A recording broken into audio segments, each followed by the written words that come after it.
Good morning my dear students. आज की class में हम लोग क्लास 10 साइंस के सभी महत्वपूर्ण बहुविकल्पी प्रश्नों को करेंगे और जितने भी महत्वपूर्ण बहुविकल्पी प्रश्न आपके बोर्ड एग्जाम के लिए हैं वो आज मैं एक ही वीडियो में आपको कंप्लीट करा दूँगा। अगर आप इन बहुविकल्पी प्रश्नों को कर कर एग्ज़ाम सेंटर पे जाते हैं तो कोई भी ऐसा बहुविकल्पी प्रश्न नहीं होगा जो आज के इस वीडियो से बाहर आपसे पूछा जाए।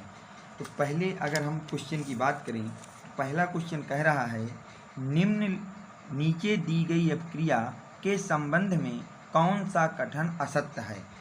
ये जो अपक्रिया दी है इसके कुछ कथन दिए हैं, कौन सा असत्य है ये पूछा। पहला कह रहा है शीशा अपचयित हो रहा है। शीशा क्या हो रहा है बेटा? अपचयित हो रहा है। अपचयित होने का मतलब होता है ऑक्सीजन को त्यागना। ऑक्सीजन क्या करना बेटा? त्यागना। कौन सा कथन असत्य है? ऑक्सीजन को क्या करना बेटा? त्यागना। तो शीशा यानी कि लेड पीबी ऑक्सीजन को त्याग रहा है, पीबीओ जो है ऑक्सीजन को त्याग रहा है कि फर्स्ट स्टेटमेंट जो आपको दिया है वो करेक्ट है। सेकंड बोल रहा है CO2 अपचयित हो रहा है। अब उपचयित हो रहा है। उपचयित का मतलब होता है ऑक्सीजन को जोड़ना। ऑक्सीजन को जोड़ना। उपचयित का मतलब होता है ऑक्सीजन को जोड़ना। तो यहाँ देखिए कि यहाँ पे ऑक्सीजन जो है CO2 अपचयित हो रहा है, कार्बन CO2 अपचयित हो रहा है। CO2 की बात की तो ये गलत है क्योंकि यहाँ CO2 नहीं अपचयित हो रहा, उपचयित हो रहा है कार्बन। तो सेकंड स्टेटमेंट गलत है। थर्ड स्टेटमेंट की अगर मैं बात करता हूँ आपसे, थर्ड स्टेटमेंट कह रहा है कार्बन उपचयित हो रहा है। हाँ बिल्कुल बात है, उपचयित का मतलब होता है ऑक्सीकृत होना बेटा। तो कार्बन ऑक्सीजन को जोड़ रहा है, इसका मतलब अपचयित हो रहा है। थर्ड स्टेटमेंट भी सही है। फोर्थ स्टेटमेंट कह रहा है लेड ऑक्साइड अपचयित हो रहा है। लेड ऑक्साइड अपचयित हो रही है। ये लेड ऑक्साइड है, अपचयित हो रहा है। अपचयित का मतलब होता है ऑक्सीजन को त्यागना, बिल्कुल सही है। फर्स्ट स्टेटमेंट में शीशा की बात की है कि शीशा अपचयित हो रहा है, गलत है। यहाँ शीशा नहीं, लेड ऑक्साइड अपचयित हो रहा है। तो फर्स्ट स्टेटमेंट रॉन्ग है, सेकंड रॉन्ग है, थर्ड और फोर्थ सही है। तो अब ऑप्शन कह रहा है कि पहला और दूसरा असत्य हैं, बिल्कुल सही कह रहा है। पहला और तीसरा सत्य है, गलत है। पहला दूसरा तीसरा सत्य है, गलत है ये सभी। तो पहले क्वेश्चन का आपका जो करेक्ट आंसर हो जाएगा वो हो जाएगा ए नंबर, यानी कि फर्स्ट का असत्य स्टेटमेंट के लिए ए नंबर सही होगा क्योंकि पहला और दूसरा दोनों स्टेटमेंट आपके क्या है बेटा? गलत हैं। अब चलते हैं नेक्स्ट रिएक्शन पे। नेक्स्ट क्वेश्चन बोल रहा है 2FeCl3 + 2H2O + Y gives 2FeCl2 + H2SO4 + 2HCl। रासायनिक अपक्रिया में Y क्या है? हमको ये पता है कि जब भी कोई रासायनिक अपक्रिया होती है तो तीर के पहले के नंबर ऑफ टोटल एटम, कुल एटम परमाणु, और तीर के बाद के कुल परमाणु हमेशा बराबर होते हैं। तो देखिए अगर हम बात करें एक एक एटम की, ये हमारा तीर होगा। अगर मैं बात करता हूँ यफी की, किसकी बात करता हूँ बेटा? यफी की। तो तीर के पहले 2 हैं और तीर के बाद भी 2 हैं, इसमें कोई दिक्कत नहीं है। अगर हम लोग बात करते हैं बेटा Cl की, तो 3 दूनी 6, तीर के पहले 6 हैं और 3 के बाद देख लेते हैं 2 यहाँ से और 4 यहाँ से, बेटा टोटल 6 हैं। अगर हम बात करते हैं हाइड्रोजन की, तो हाइड्रोजन इधर तीर के पहले बेटा 2 दूनी 4 और इधर बात करें तो 2 2 4 हैं हाइड्रोजन। अगर ऑक्सीजन की बात करें तो तीर के पहले हैं 2 और तीर के बाद है बेटा 4, कितने हैं? 4। यहाँ पे थोड़ा ध्यान देना होगा। और तो कुछ बचा नहीं, F हो गया, Cl हो गया, H हो गया। अभी देखिए यस बच रहा है। S की बात करें तो तीर के पहले हैं 0 और तीर के बाद हैं 1, O हो गया, H हो गया, Cl। तो यहाँ पे देखिए एक तो S कम है तीर की तरफ एक S कम है और 2 O कम है।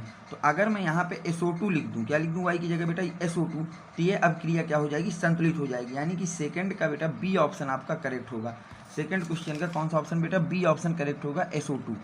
अगला क्वेश्चन आपसे कह रहा है ढावन सोडा का सूत्र, रासायनिक सूत्र क्या होता है? अगर हम बात करते हैं बेटा ढावन सोडा की, तो ढावन सोडा का सूत्र होता है आपका बेटा Na2SO4.10H2। ये आपका ढावन सोडा का सूत्र होता है, इसको याद रखिए। तो थर्ड की अगर मैं बात करूँ तो थर्ड का ऑप्शन नंबर डी आपका करेक्ट है। कौन सा करेक्ट है बेटा? ऑप्शन नंबर डी करेक्ट है, ढावन सोडा का सूत्र। चलते हैं बेटा अगले क्वेश्चन पे। अगला क्वेश्चन कह रहा है निम्नलिखित में से अम्लीय लवण कौन सा है? अम्लीय लवण क्या होता है? जो बेटा H+ दे सके, जिसके पास हाइड्रोजन हो। तो पहले में देखिए हाइड्रोजन नहीं है, दूसरे में हाइड्रोजन नहीं है, तीसरे में हाइड्रोजन है, चौथे में हाइड्रोजन नहीं है। तो जिसके पास हाइड्रोजन होता है उसे हम अम्लीय लवण कहते हैं। तो आपका तीसरा नंबर इसका सही हो जाएगा।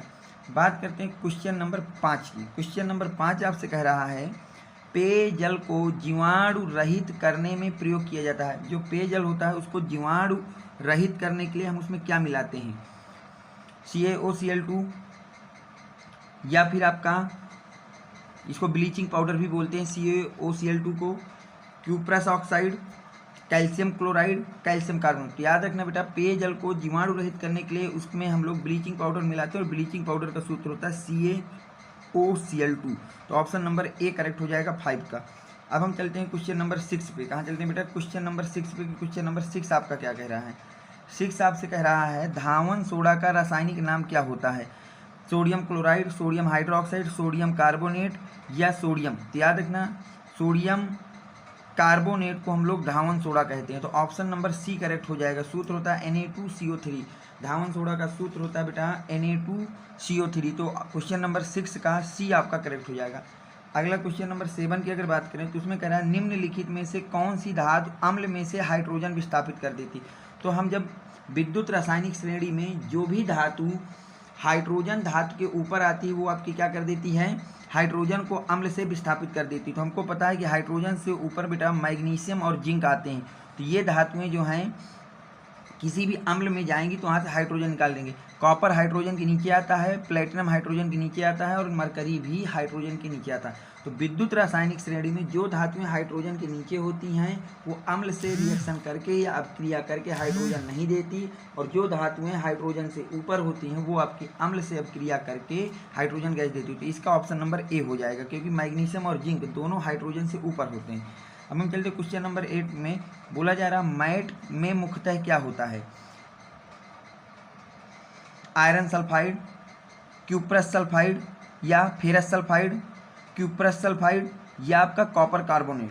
तो आपसे पूछा गया मैट में मुख्य रूप से अगर बात की जाए तो आपका होता है बेटा क्यूप्रस सल्फाइड। क्या होता है बेटा, क्यूप्रस सल्फाइड मुख्य रूप से क्या होता है, क्यूप्रस सल्फाइड तथा आयरन सल्फाइड का मिश्रण को हम लोग मैट बोलते हैं। तो 8वें का बेटा आपका सी नंबर करेक्ट हो जाएगा। 8वें का कौन सा बेटा, सी नंबर आपका करेक्ट हो जाएगा। चलते हैं नेक्स्ट क्वेश्चन पे। अगर हम बात करें बेटा क्वेश्चन नंबर 9 की, तो पूछा गया है निम्न में अधातु क्या है, पोटेशियम, एल्युमिनियम, फ्लोरीन, सोडियम। हमको पता है पोटेशियम है, एल्युमिनियम, सोडियम, ये बेटा धातुएं होती हैं। ये क्या होती हैं, धातुएं। जबकि फ्लोरीन जो होती है वो अधातु होती है। फ्लोरीन क्या होती है बेटा, अधातु। तो क्वेश्चन नंबर 9 का सी ऑप्शन आपका करेक्ट हो जाएगा। अब बोला गया है क्वेश्चन नंबर 10 में कि ब्यूटेनॉन का क्रियात्मक समूह क्या होता है। ब्यूटेनॉन का क्रियात्मक समूह कीटोन होता है C डबल बॉन्ड O। तो आपका ऑप्शन नंबर हो जाएगा सी। 10वें का ऑप्शन नंबर कौन सा करेक्ट है बेटा, सी। अगर हम क्वेश्चन नंबर 11 की बात करते हैं तो 11 में आपसे बोला गया है एस्टिक अम्ल का आयुपैक नाम क्या है। एस्टिक अम्ल का सूत्र होता है CH3C डबल बॉन्ड OH।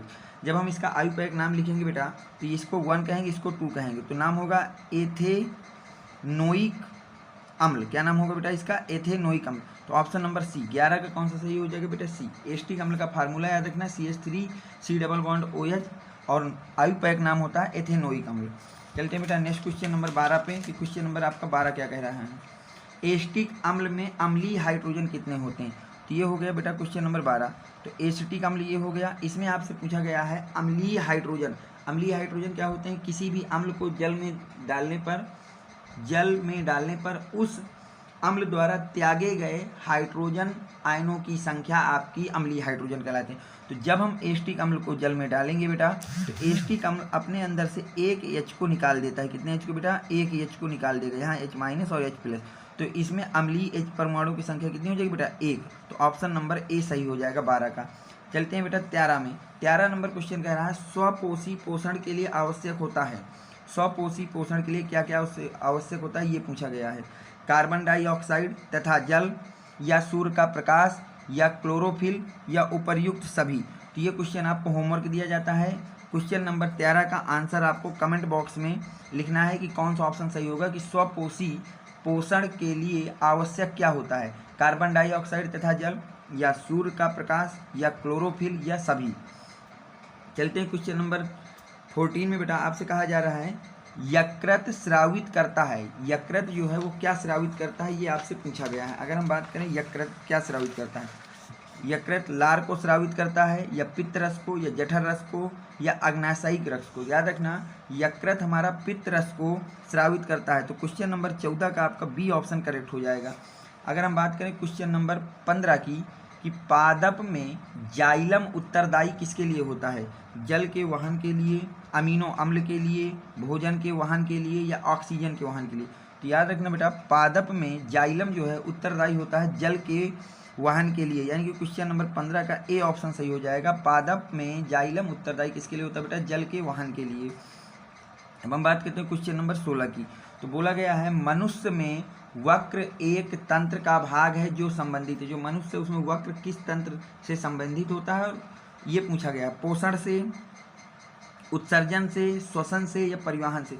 याद रखना बेटा, मनुष्य में जो वक्र तंत्र होता है वो उत्सर्जन से संबंधित होता है। तो क्वेश्चन नंबर 16 का बी ऑप्शन करेक्ट हो जाएगा।